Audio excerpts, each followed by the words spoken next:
Oh, I'm tired. Went out today. Just about got rained out, but I got to run a little around the neighborhood a little bit. You know, way back in the 1950s, when I was just a kid,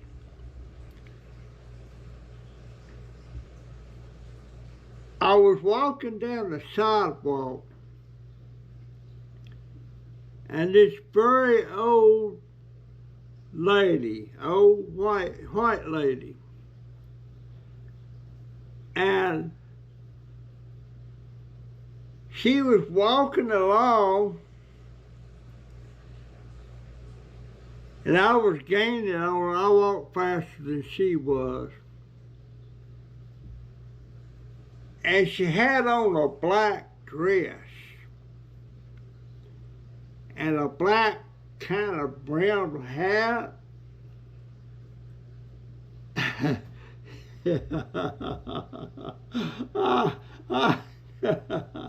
I didn't laugh at the time this happened, but it's funny in hell right now. I felt sorry for her because as she was walking along,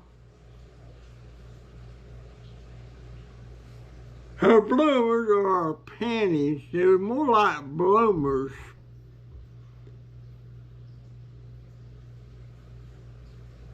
come down around her feet, just about tripped her. And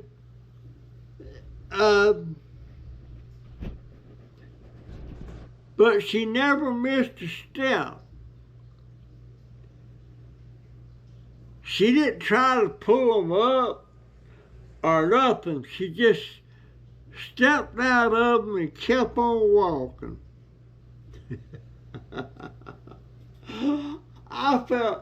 I guess I felt sorry for her. I don't know if that embarrassed her or not. She didn't show one way or another whether she was embarrassed or it was like, so what? Well, today I'm going down the sidewalk on my scooter.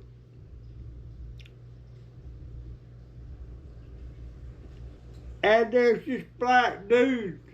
You know how some of these people wear their pants down around their ass? Well, this guy had his like that.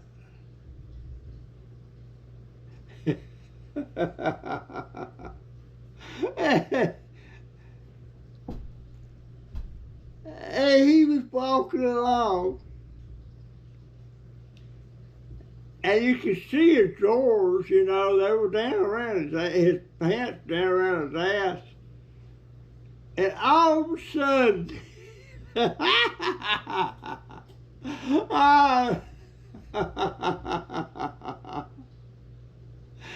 this guy, he took a couple steps, and his pants dropped down around his knees. And oh my goodness. Y'all, they dropped around on his knees. And he turned around and looked back at me.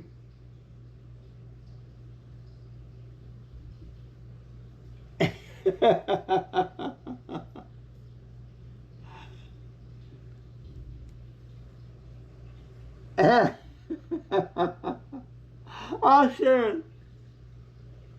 I said, man, you're losing your drawers.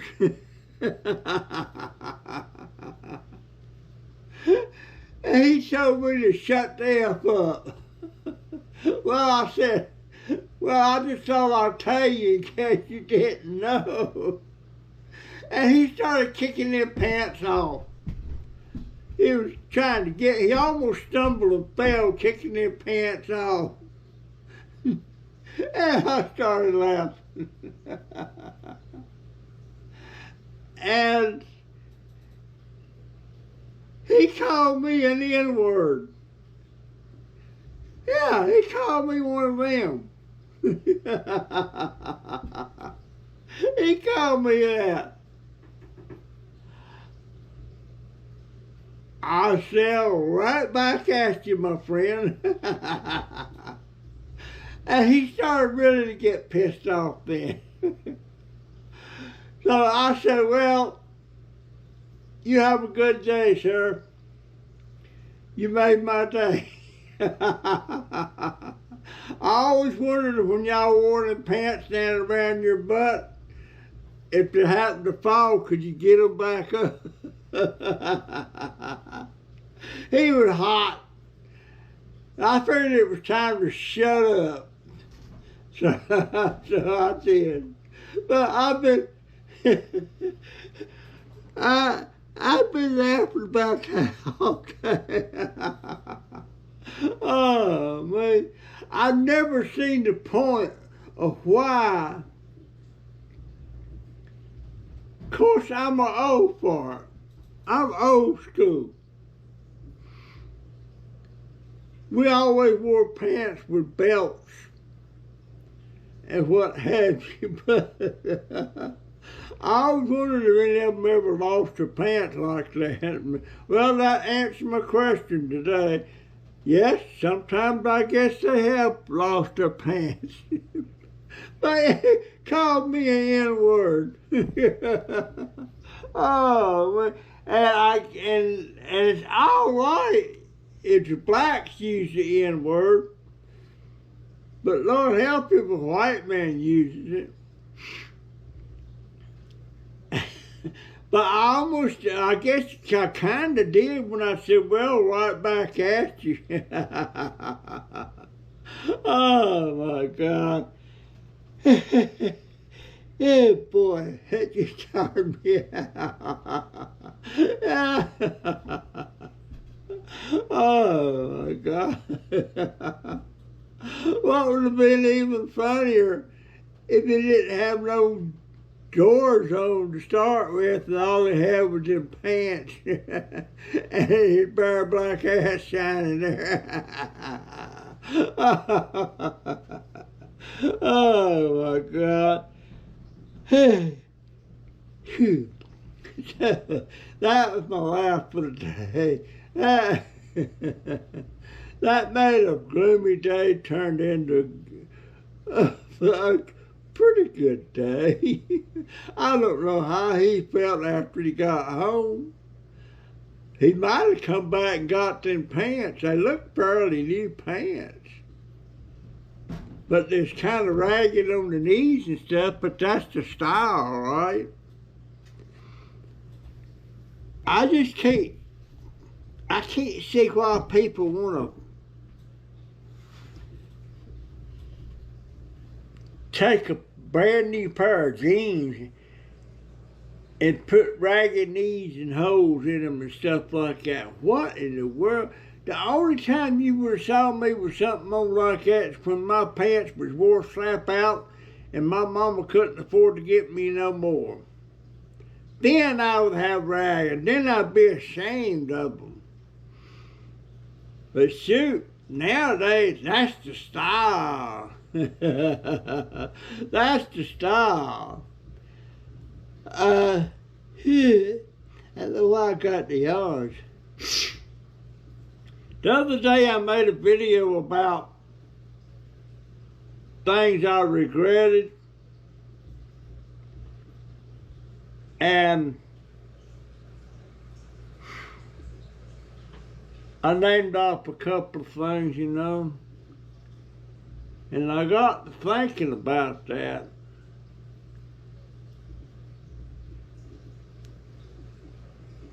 Those were not the biggest things I ever regretted. There was one other thing that I regretted, and it's the biggest regret of my life. And when my son died, I was supposed to go pick him up at school to take to a doctor's appointment.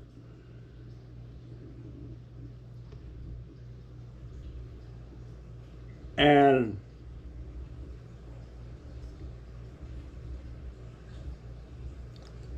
I was working on something there in the shop, and it was taking up a lot of my time.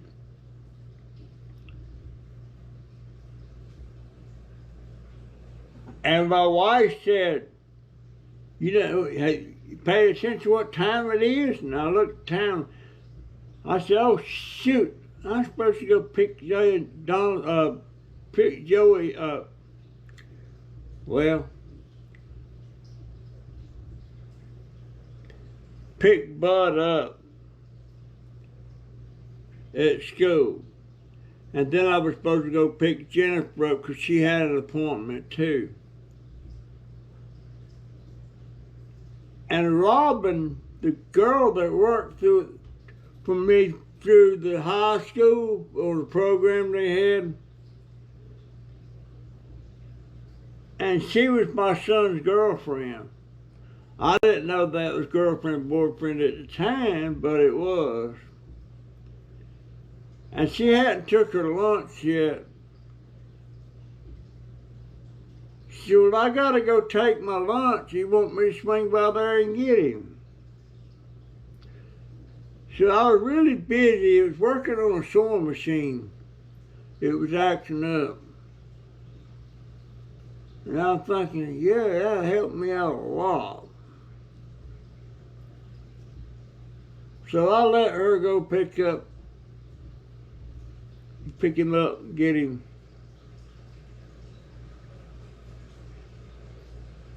And she was going to go get him first, and then she was going to swing over to the high school down the road and get Jennifer. And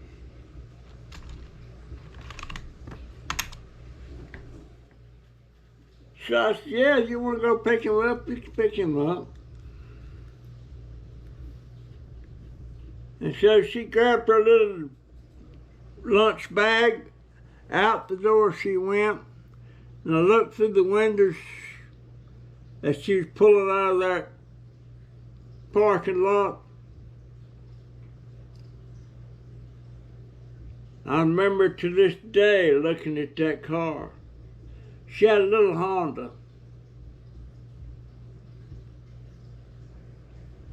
That was the last time I ever saw her alive.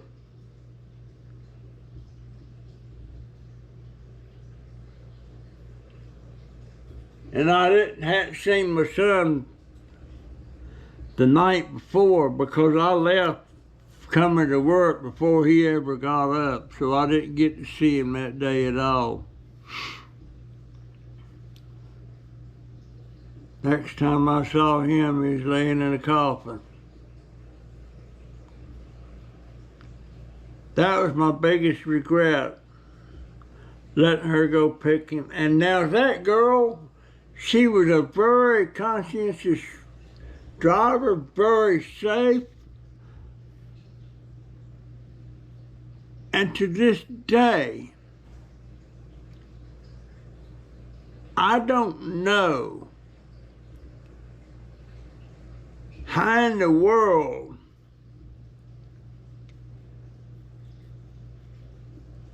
she missed seeing that Greyhound bus.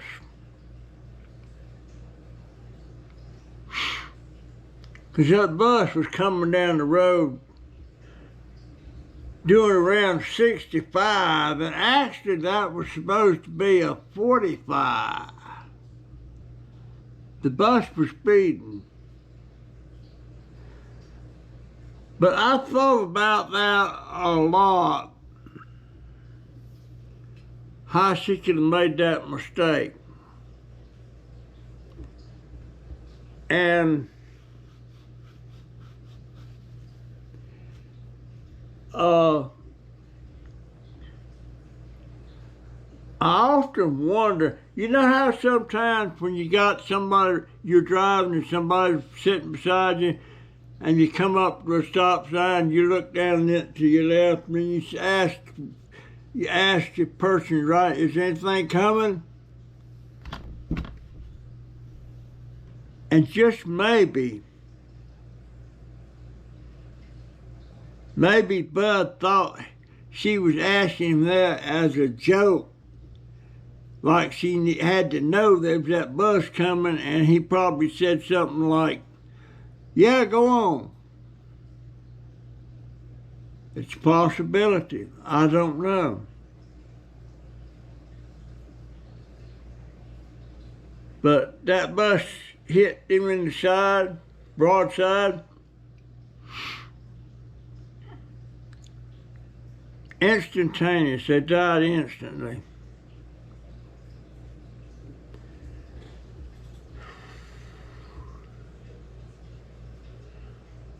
I've been remembering a lot about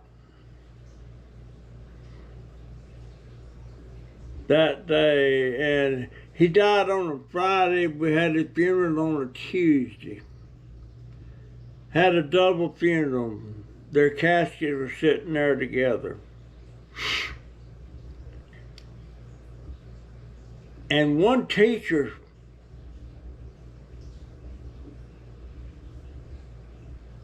was at the funeral, and she was looking at the casket, and she looked over at Bud,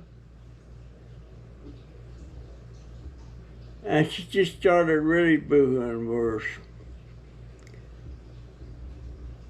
She said, I knew Robin was killed in an accident, but I didn't know Russell was too.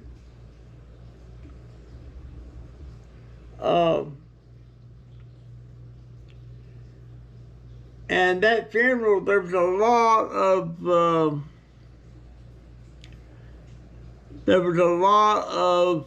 of classmates from both of their schools there.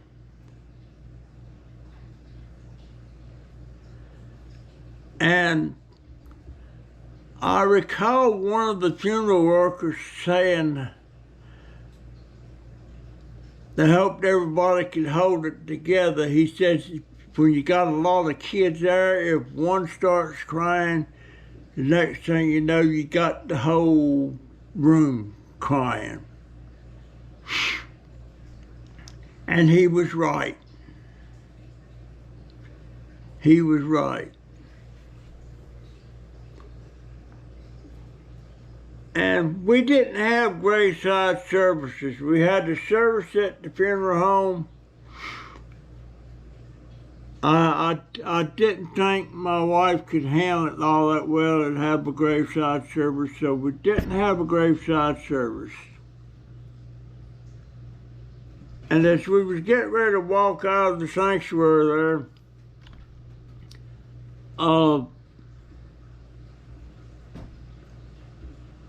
my wife started crying. She said, I don't want to leave him. I don't want to leave him. And this man, I wish I could remember his name. I can't. He put his arm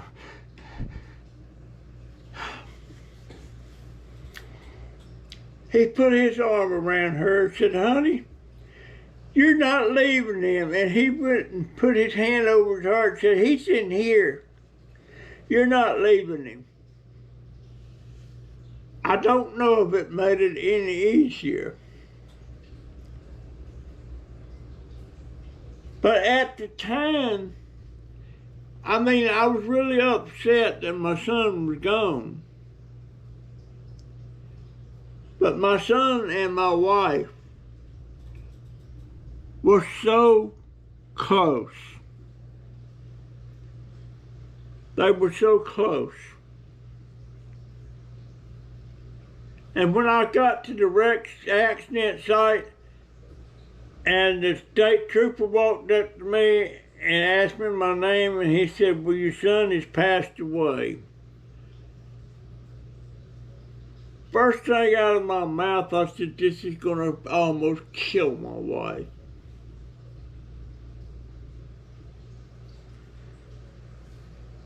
And quick as I found out he had died, and you know what really ticked me off? He was over there in this coroner's van. And the coroner was in there taking his eyes, the cornea or something, without any permission or asking for it or anything, knowing full well that the parents was there. Both sets of parents was there. Robert's parents was there. Me and my wife was there. They was taking his eyes. Now, had I been asked, I would have gladly said, yeah, I'm an organ donor, or I was.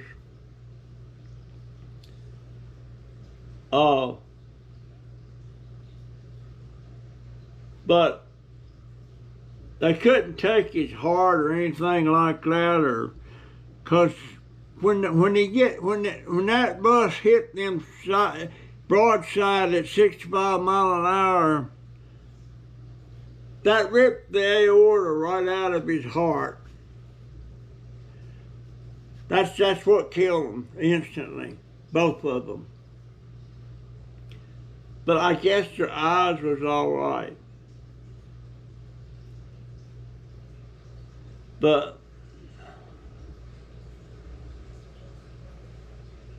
for a long time after that, every time I'd see on the news where some kid was just killed, and I'd think, well, I know what the parents is going through now, you know.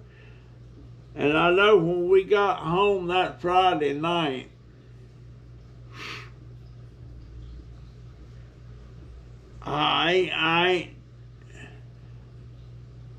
Jennifer was upset.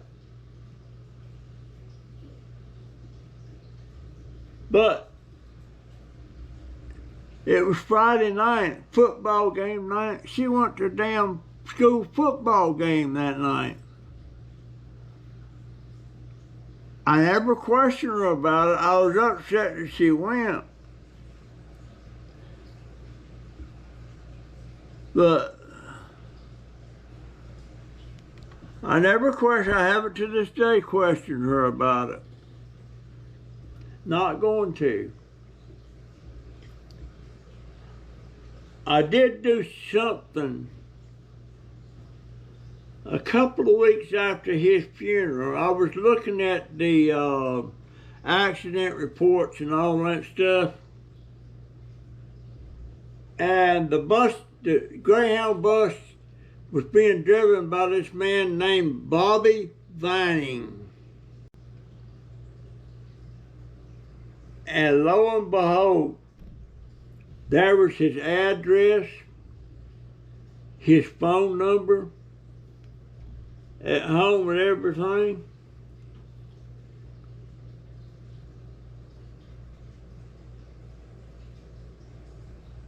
And I asked him if he could give me some insight into how that happened, what was his take on it. And I might have even been nasty, but I don't know. But I asked for Bobby Vining, and the voice was a female voice that said he's not here. I said, is this his wife? And she said, no, I'm his daughter.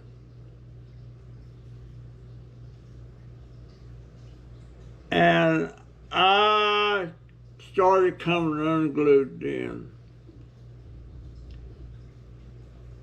And I said, how old are you? She said, 14. I said, that's how old my son is. I was. Then I told her who I was. She started crying. Said, he's really been upset. He didn't mean to. And she just making, I said, don't even go there, dear. Don't worry about it.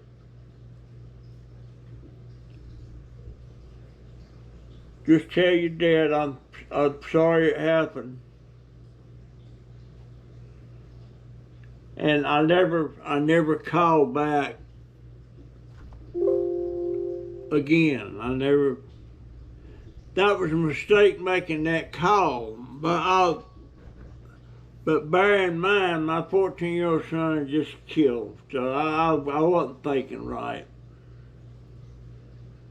I wasn't thinking right. That was in '86. 4 years later, Jennifer comes home from school. I'm pregnant. That kind of upset us. But then what really upset me, I think she had already told her mother that the baby's father was black.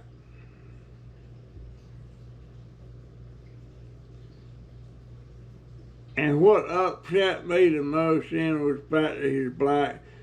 And I pitched a fit, told her she's going to have to have an abortion, all this stuff. I got so mad. Then a week or two later, I found out they were fixing to go to an abortion clinic and get an abortion. Then I pitched another fit. I pitched another fit because they was going to actually do that. And I told them, you ain't killing no baby grandchild of mine.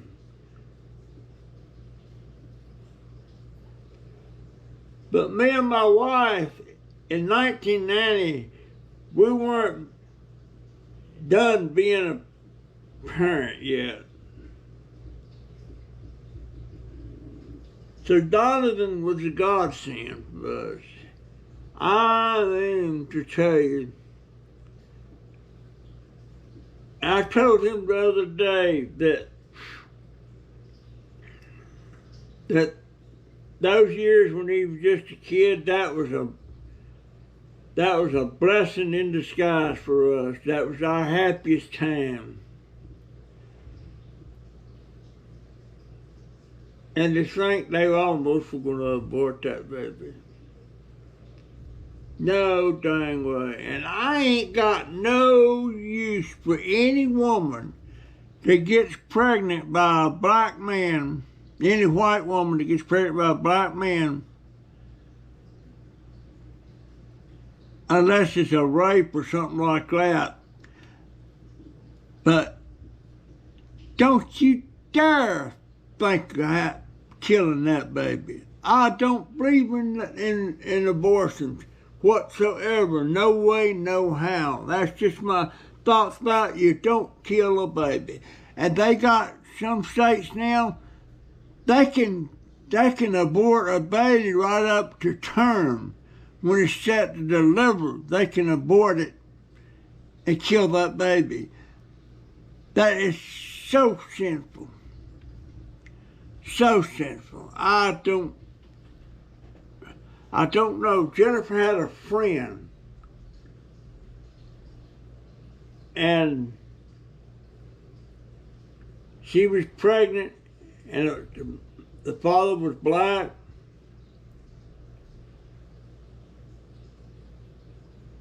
And she got an abortion because it was black. But it was consensual sex. The last time I seen her, I met up with her in Walmart, and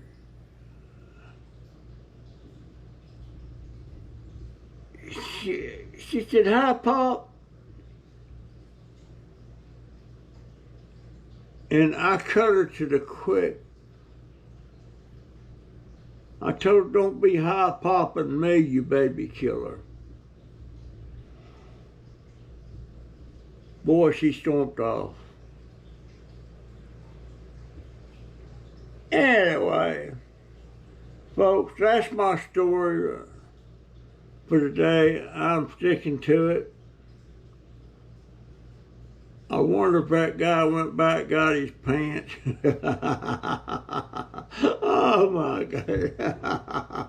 Boy, he was mad. Called me the N-word. I said, right back at you, man.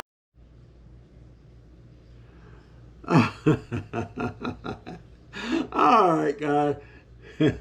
I guess that's my story today, and I'm sticking to it.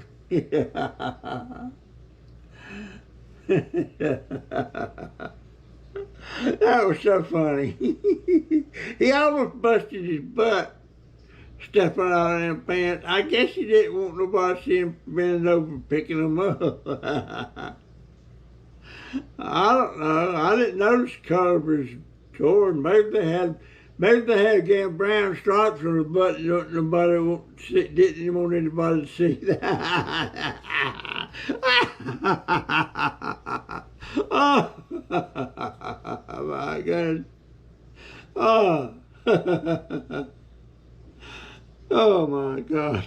I don't think I ever been called the N-word before. Oh Lord.